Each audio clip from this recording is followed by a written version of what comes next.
Sarnath tour के बारे में मैं बता दूं कि सारनाथ सबसे पहले वाराणसी से 10 किलोमीटर की दूरी पर है। आप बहुत ईजिली सारनाथ पहुंच सकते हैं, वाराणसी, मुगल सराय, कहीं से भी।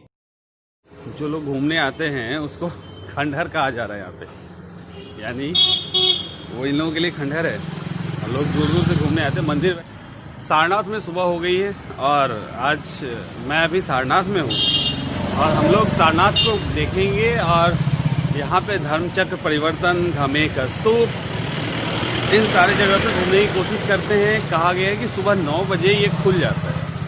एक ये जगह है, पता नहीं यहाँ पे खुला है या नहीं, मैं आपको बैक कैमरे से दिखाता हूँ। ये जो जगह है यहाँ पे ताला लगा हुआ है। भैया कितने बजे खुलती है ये? और सब भी बंद ही हुआ है सब? मंदिर कोई नहीं खुला हुआ है अभी, स्तूप कुछ नहीं खुला हुआ है। ये बता रहे थे अभी 9 बजे खुला। खंडहर इधर से निकल जाएंगे म्यूजियम के पास जो खंडहर है। बताओ, जो लोग घूमने आते हैं उसको खंडहर कहा जा रहा है यहाँ पे, यानी वो इन लोगों के लिए खंडहर है और लोग दूर दूर से घूमने आते हैं। मंदिर वैसे शायद कोविड के कारण बंद है।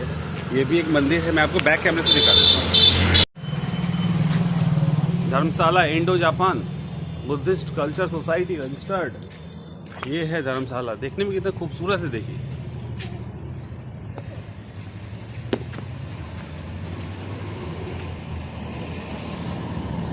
कितना खूबसूरत है। अंदर में महात्मा बुद्ध की लगता है मूर्ति भी बनी हुई है, बट कुछ कर नहीं सकते यहाँ से हम लोग। ये देख रहे, अंदर में कुछ दिख रहा है। इतने ध्यान से कौन फोटो खींच रहा है। चलिए शहर को भी थोड़ा सा दिखाएंगे आपको। आप इस तरह से हम लोग अभी स्टेशन की तरफ जा रहे हैं, रेलवे स्टेशन की तरफ।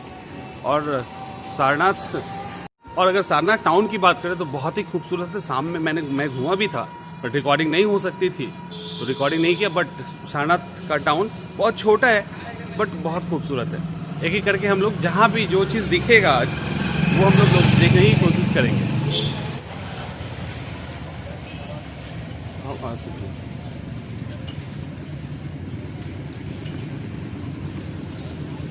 महाबोधि इंटर कॉलेज,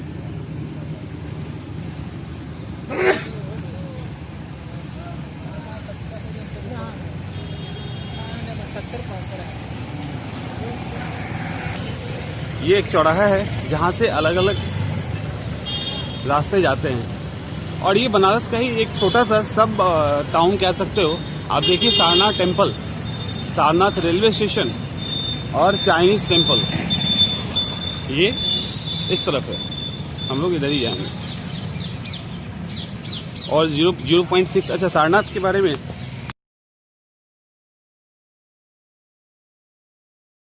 एक्चुअली सबसे पहले हम इधर चलते हैं धमेक स्तूप की तरफ, काफ़ी फेमस है। और अभी जैसा कि मैंने बताया, ये देखो पीछे कितनी गाड़ियाँ लगी हुई है। टूरिस्ट अभी आप काम वाले लोग आ रहे हैं, टूरिस्ट तो आ नहीं रहे हैं। इसके कारण इन लोगों का काम धंधा भी नहीं चल रहा है। खैर तब भी लेकिन थोड़े बहुत ही संख्या में लोग आना शुरू कर दिए हैं। हम लोग सबसे पहले धमेक स्तूप की तरफ चलते हैं और लोग कह रहे हैं कि यहाँ पे बहुत सारे मंदिर हैं वो बंद हैं। अब पता नहीं क्या है, चलिए देखते हैं। ये हम लोग चल रहे हैं धमेक स्तूप की तरफ। ये मार्केट है सारनाथ का और यहाँ से सीधा कहा गया है कि स्तूप देखने को मिलेगा। और आपको बता दें कि ये अभी टूरिस्ट नहीं है, अदरवाइज ये पूरा रोड जो है सजा रहता है। पूरा का पूरा रोड बिल्कुल सजा रहता है और काफ़ी चहल पहल होती है यहाँ पे। ये क्या है? मूलम धनकुटी विहार बंद है। ये भी एक विहार है जो बंद है।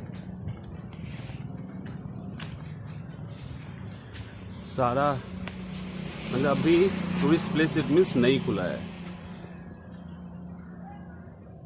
क्योंकि बहुत ही खूबसूरत जगह है। देख, नहीं खुला है, सब बंद दरवाजे ही स्वागत करेंगे। बट चलिए, तब भी ऐसे भी खूबसूरत दिख रहा है। आपको मैं दिखाता हूँ। ये देखिए,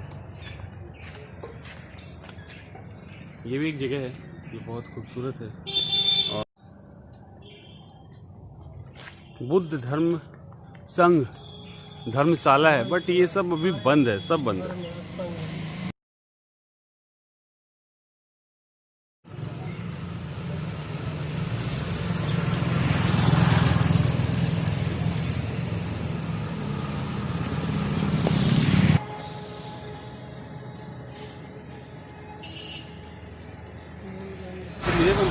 ये देखो, ये सामने जो दिख रहा है, जो स्टूडेंट है उनको भी याद आना चाहिए, जो स्टूडेंट नहीं है उनको भी याद आना चाहिए। क्या है एक बार देखो, ये है धमेक स्तूप, जिसको हम लोग जिसको देखते हैं, और दिस इज जैन मंदिर टेम्पल। ये जैन मंदिर टेम्पल है, इसके अंदर हम लोग चलते हैं, यहाँ पे देखते हैं क्या क्या है। श्री योगेश्वरनाथ जी का जन्मस्थली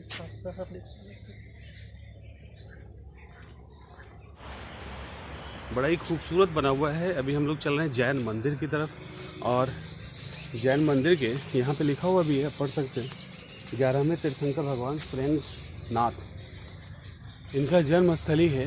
और इतना खूबसूरत बना हुआ है, क्या कमाल का जगह, लोकेशन देखिए। और ठीक इसके पीछे महात्मा बुद्ध का धमेक स्तूप है।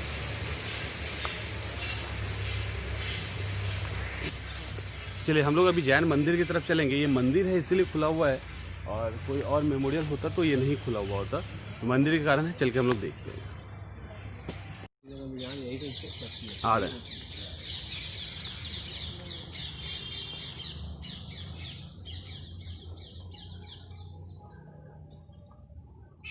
ये है जैन मंदिर।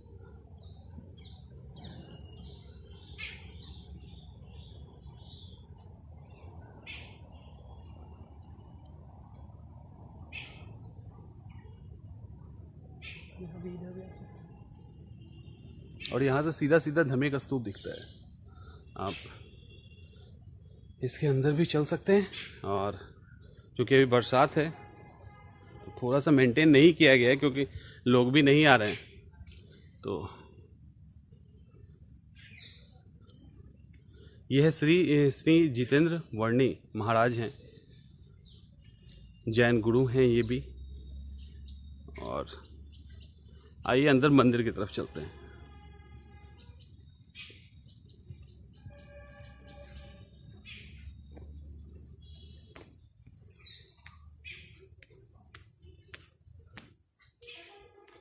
कमाल का जगह है ये।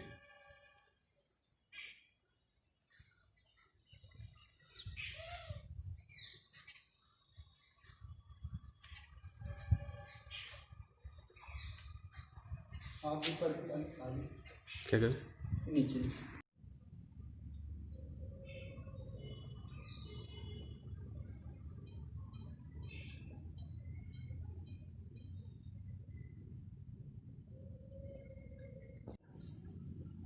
इसके बारे में बता दीजिए कम से। स्फटिक होता है जिनको क्रोध है और जो ध्यान करते हैं, चित्त एकाग्र रहता है। बर्फ का पानी, हाँ, ये बर्फ से ही काफी दिन के बाद जम जाता है, सॉलिड हो जाता है। ये धूप में भी नहीं पिघलेगा? ये धूप में नहीं पिघलेगा, ये सॉलिड हो गया। राम भगवान इस शिला पे बैठते थे, ध्यान करते, ये ठंडा होता है। इसका बड़ा शिला देखना तो चित्रकूट जाइए। गाइड है? नहीं, गाइड नहीं है। यहाँ पे बैठते हैं। हाँ, ये अभी बता रहे हैं हम लोगों को धमेक स्तूप के बारे में, बताइए थोड़ा। बुद्ध भगवान यार, इनकी आवाज़ आप तक नहीं पहुंचेगी। ये वही बता रहे हैं कि किस तरह से भगवान बुद्ध ने अपना पहला प्रवचन दिया था 5 लोगों को, और पहली बार धर्म चक्र परिवर्तन इसको यहीं पे उन्होंने किया था। यही सारे कुछ इन्फॉर्मेशन ये दे रहे हैं। हम लोग चलेंगे धमेक स्तूप की तरफ। अच्छा, ये म्यूजियम का इलाका है। यहाँ पे मैं पहले आया था और धमेक स्तूप भी गया था, बट उस समय मैं रिकॉर्डिंग करने वाला कोई कॉन्सेप्ट नहीं था मेरे पास। मैंने देखा और मैं चला गया। शायद अगर म्यूज़ियम खुला हो, जिसके चांसेस कम हैं, तो मैं आपको दिखाऊंगा। उसके अंदर अभी भी सारनाथ का जो सिंह स्तंभ है वो रखा हुआ है।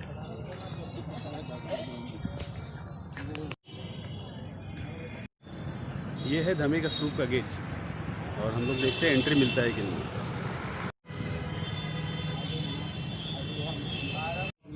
चलिए हम लोग हैं धमेक स्तूप में अभी, और यहाँ पे अभी ऑनलाइन एंट्री हो रही है। आप पे फ़ोन, गूगल पे, इसके थ्रू ही पे कर सकते हैं। चाहोगे कैश से, ये संभव नहीं है। और ये वो जगह है जहाँ पे महात्मा बुद्ध ने पहली बार उपदेश दिया था, आपको पता होगा। अभी हम लोग की एंट्री हुई, सारा कुछ हुआ, मास्क लगाओ, सैनिटाइजेशन करो, जगह जगह गोला बने हुए हैं। और चलिए बैक कैमरे से आपको दिखाते हैं खूबसूरत जगह। लोग जौनपुर से हमारे साथ थे, बट यहाँ पे भी समस्या वही थी ऑनलाइन टिकट की।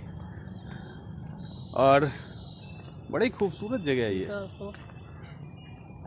ये सीता अशोक का पेड़ है।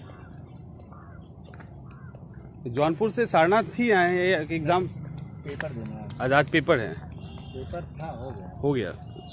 मॉर्निंग से आप इसी कारण से आप सब चीज़, बहुत सारी जगह जो नहीं देख सकते हैं, बट हम लोग एटलीस्ट धमेक स्तूप को तो अच्छे से एक्सप्लोर कर ही सकते हैं।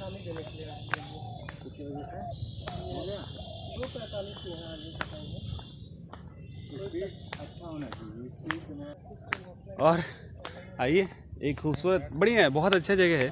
और ज़रूर आइए, जब भी आइए तो ज़रूर आइए। देखिए यहाँ पे क्या लिखा है। आपको कितने लगभग गया? मेरा 38 क्वेश्चन किए हैं। 18 तो कहते हैं ना।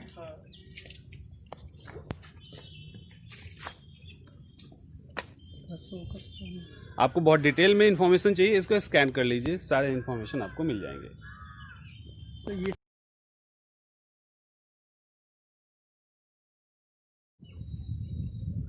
आप इस खूबसूरत जगह को देख सकते हैं। ये है धर्मराजी का स्तूप, और इसके बारे में यहाँ पे इंफॉर्मेशन है। और हर जगह QR कोड लगा दिया गया है। आपको डिटेल इंफॉर्मेशन चाहिए, वैसे ये कहा गया है इस इंफॉर्मेशन के अंदर। आप इसको थोड़ा थोड़ा करके स्क्रीनशॉट लेके पढ़ लें।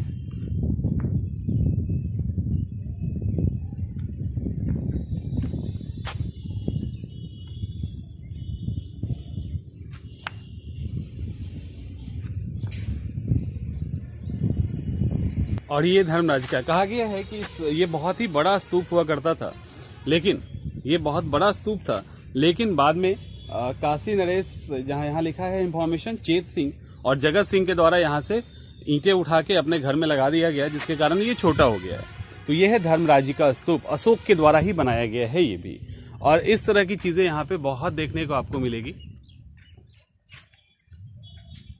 इस तरह की चीज़ें।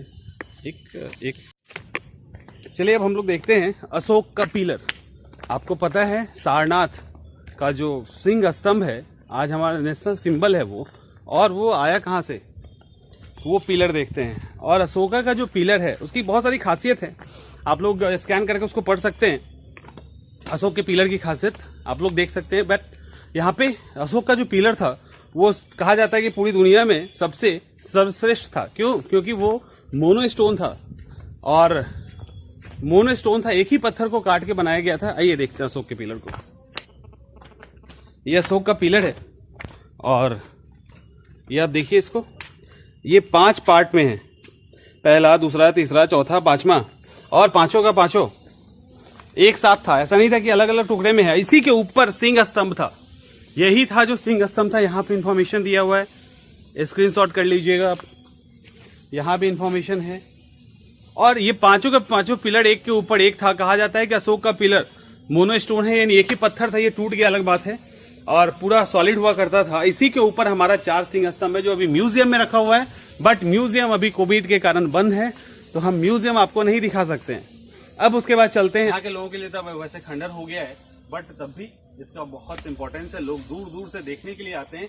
और हम लोग जिस जगह पे हैं वो अशोका का पिलर होने के साथ साथ वो जगह है जहाँ पे पहली बार महात्मा बुद्ध ने धर्म का उपदेश दिया था। और बहुत शानदार है, बस कितना पतला हुआ करता था, ईंट की चौड़ाई देखिए और कितना पतला हुआ करता था। ये दिखता है तो मैं आपको बताता हूँ, वैसे आप देख सकते हैं थोड़ा बहुत।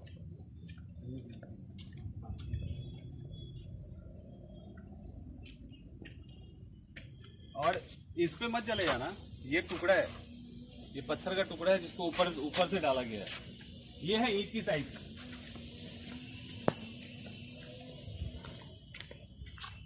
एक्चुअली ईंट की साइज ये होती थी, जो अभी हमारे ईंट से काफी चौड़ी है। मोटाई तो थोड़ा कम हो सकता है पर चौड़ाई बहुत ज्यादा है। ये ईंट का साइज था पहले।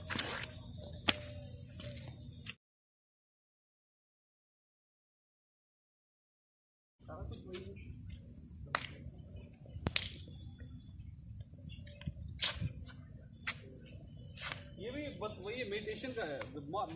बौद्ध रिलीजन में मेडिटेशन का बहुत बड़ा इंपॉर्टेंस है, जो हमारे वैदिक पीरियड में हुआ करता था। बहुत ही ज्यादा उमस है, बहुत ही ज्यादा गर्मी है। मूलगंध कुटी विहार, ये मूलगंध कुटी विहार क्या है? यह संभवतः महात्मा बुद्ध के, देखो देखो देखो देखो देखो देखो, अरे देखो इधर कमाल का है। ये संभवतः महात्मा बुद्ध के ध्यान साधना स्थल पर निर्मित एक विशाल भवन का भग्नावशेष है। वेनशांग के द्वारा इसकी ऊंचाई 61 मीटर थी। मोटी दीवारों को देखकर इसके भव्य मंदिर की कल्पना सहज ही हो पाती है। आयताकार मंडप, विशाल प्रांगण, यानी कुल मिला के ये वो जगह है, दिखाइए हमको, ये वो जगह है कुल मिला के जहाँ पे, इसके आसपास और भी इलाका होगा, और जहाँ पे बहुत ही शानदार महात्मा बुद्ध के मेडिटेशन करने वाला रूम बना हुआ था। ये जो पिलर देख रहे हो, ये इसमें लिखा हुआ भी है कि इसके मोटे दीवार को देख के, तो ये सब उसके चारों तरफ का दीवार होगा और बीच में महात्मा बुद्ध जो भगवान हैं वो मेडिटेशन कर रहे होंगे। उस समय एक बार इमेजिन करके देखिए कितना खूबसूरत नजारा होगा उसमें। चलिए, यहाँ पर पंचायतन मंदिर है जो भी बंद है। क्या सीन है, मजेदार, कमाल का। आवाज भले ही ना आ पा रही हो, लेकिन मैं फील कर रहा हूँ बहुत ही शानदार और मजेदार सीन है। यहाँ के फोटो तो शूट बनता है, एक फोटो खींच ले इसी बात पे। आपको लग रहा है कि रेड कारपेट अभी होता था, तो इसको दूर कर लीजिए। देखिए यहाँ से वहां तक रेड कारपेट बिछा हुआ है। अलग बात है ईद का है। आइए रेड कारपेट।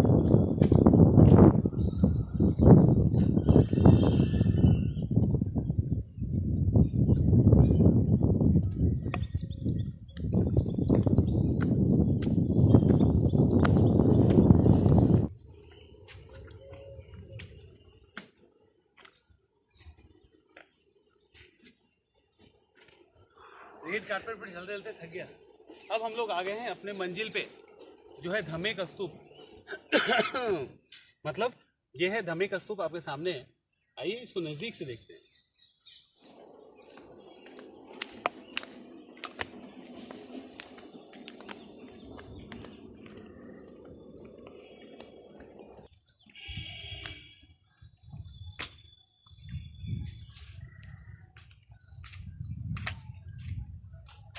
बस, और गर्मी इतनी ज़्यादा है कि बिल्कुल हालत ख़राब है। ये तो शुक्र है कि होटल बहुत नज़दीक में, वॉकिंग डिस्टेंस पे, इसके कारण दिक्कत नहीं हुई जाती। इस तरह से आप इस स्तूप का परिक्रमा कर सकते हैं।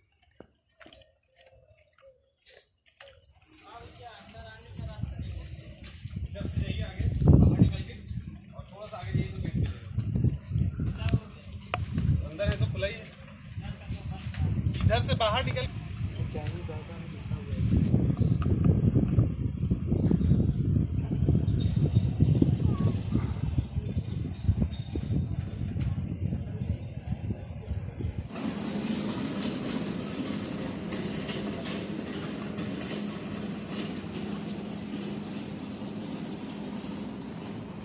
इंग्लिश में हो गया, उतना ही काफी। स्क्रीनशॉट करके सब पढ़ लेते हैं।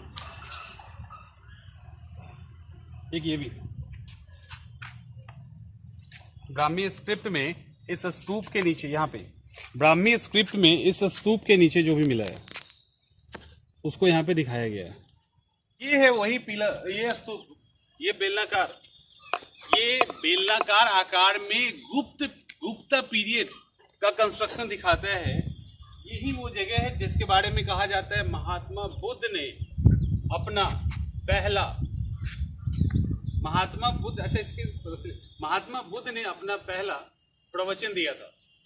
तो पहला प्रवचन यही दिया था जिसको धर्म चक्र परिवर्तन कहते हैं। इसको धमेक स्तूप अब कहते हैं, पहले धर्म चक्र परिवर्तन स्तूप कहा जाता है। इसके नीचे कनिंघम साहब ने धातु की धातु का ही मेटल का बॉक्स निकाला था, स्क्रिप्ट निकाले हैं, उसके अलावा इसके अंदर से इंस्क्रिप्शन निकाले हैं, उसके अलावा अशोक का पिलर भी इसके अंदर कहीं है। तो ये सारा यहाँ पे लिखा हुआ है इन्फॉर्मेशन, तो यही सारा है। और फाइनली जो हमारी यात्रा थी सारनाथ के इस स्तूपा की, ठीक है, golden stick, golden foil, don't stick, golden foil, इस तरह की चीज़ें यहाँ पे ना फटाफट आइए।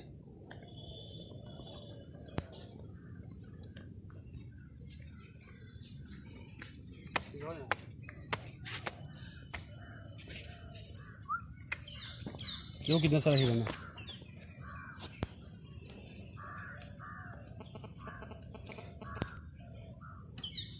बहुत सारा है, दिख रहा है। ये फॉरेस्ट एरिया है, इसलिए यहाँ पे हिरन बारहसिंघा काफ़ी संख्या में है।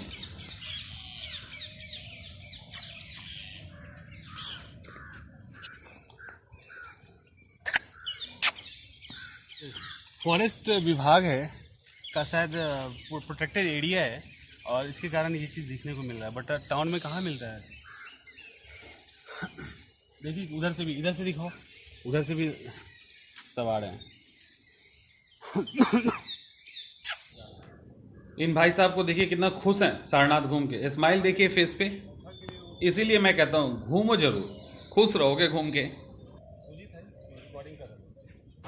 ये हम लोग की थाली है, हम लोग घूम के थक गए हैं, मुझे खाना मिला है, ये टोटल 80 का है। अब खा के देखते हैं कैसा है। और ये आपको सारनाथ के चौराहे पे ही, दुकान का नाम क्या है भैया? पंकज भोजनालय। पंकज भोजनालय का दुकान है। अब खा के देखते हैं फिर बताते हैं आपको कैसे।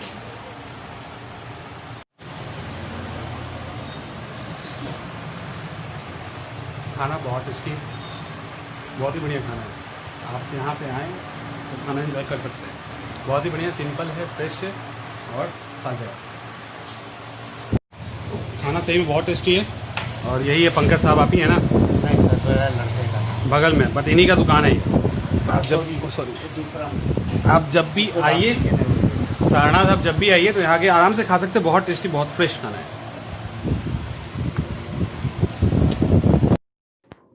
और हम लोग सारनाथ गेस्ट हाउस में रुके थे। चलिए, मैं अभी सारनाथ में हूँ। आपको मैंने जैसा बताया कि सारनाथ का ब्लॉग तो हो ही गया है तैयार, और जिस गेस्ट हाउस में रुका हूँ उसका नाम है सारनाथ गेस्ट हाउस। काफ़ी अच्छे हैं और इन्होंने तो बहुत मदद की है, और स्टाफ भी काफ़ी कोऑपरेटिव है। इनका नंबर और मोबाइल नंबर मैं दे दूंगा नीचे वीडियो के लिंक में। आप जब भी कभी आइए तो उनको कॉल कर लीजिए और आराम से रुकिए। सब कुछ अच्छा है और काफ़ी हेल्प करते हैं, काफ़ी अच्छे हैं। Thank you. ठीक है।